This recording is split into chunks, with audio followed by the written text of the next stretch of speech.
নমস্কার, আমি doctor Naren Pande, allergy asthma সেন্টারের পক্ষ থেকে। আজকে আমরা আলোচনা করতে চলেছি এই যে শীতকাল আমাদের চলে গেল, গ্রীষ্মকালের দিকে পদার্পণ হয়েছে। এই যে মাঝখানের যে জাংচারটা, এই সিজনাল চেঞ্জের জাংচার, এই জাংচার কিন্তু আগমন দিয়ে দেয় প্রচুর অ্যালার্জিক প্রবলেমের বৃদ্ধির জন্য। আজকে আমরা এটা নিয়ে আলোচনা করব। আপনারা যারা নতুন বন্ধু, ওনাদের অনুরোধ করব লাইক, সাবস্ক্রাইব, কমেন্ট, শেয়ার করার জন্য।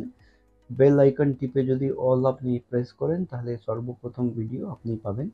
আর পুরনো বন্ধু যারা লাইক, সাবস্ক্রাইব, কমেন্ট, শেয়ার করছেন, ওনাদের অনেক অনেক ধন্যবাদ। এই যে শীত চলে গেল, এই শীত চলে যাওয়ার পরে গ্রীষ্মকালের দিকে আগমন, সেই আগমনের দিকে যে মাঝখানের জাংচার পিরিয়ড আছে, এই জাংচার পিরিয়ডের মধ্যেই যে সিজনাল চেঞ্জের পরিস্থিতি, এই সিজনাল চেঞ্জের পরিস্থিতিটাই এনে দেয় সব থেকে বেশি অ্যালার্জি প্রবণতা। অ্যালার্জি প্রবণতা মানে সর্দি, নাক দিয়ে কাঁচা জল পড়া, হাঁচি হওয়া, শ্লেষ্মা তৈরি হওয়া, বুক জাম হয়ে যাওয়া, বুকে শাঁ শাঁ আওয়াজ হওয়া, কাশি হওয়া, শুকনো হতে পারে, প্রোডাক্টিভ, নন প্রোডাক্টিভ দু রকমেরই হতে পারে, গায়ে দাগড়া দাগড়া হয়ে চুলকানি হওয়া, আর্টিকেরিয়া, এই সমস্ত জিনিসগুলো কিন্তু বৃদ্ধি পায় এই সময়।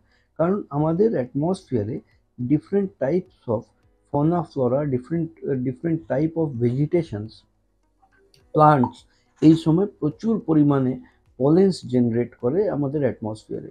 এবার আমি যদি বলি যে আমি তো মফস্বলে শহরে থাকি, এই শহরে পোলেন আসবে কোথায়? না, গাছগাছরা অনেক জায়গা আছে। আর to remind you that a single pollen can travel up to 300 kilometre. 300 kilometre দূরেও আপনি যদি থাকেন তাহলে একটা পোলেন কিন্তু ট্রাভেল করে যেতে পারে। আর আপনি যদি হাইপার সেন্সিটিভ থাকেন তাহলে আপনার শরীরের মধ্যে হাইপার সেন্সিটিভিটি ঘটানোর জন্যও কাফি আছে। এই পরিস্থিতিগুলো তৈরি হওয়াতে যেটা আমাদের প্রয়োজন আছে যে চিনে রাখা, যারা চিনবে তারাই কিনবে, এরকম একটা বক্তব্য আছে, কথা আছে। তো চেনা যদি হয়ে যায় তাহলে কিন্তু তার সমাধান সম্ভব।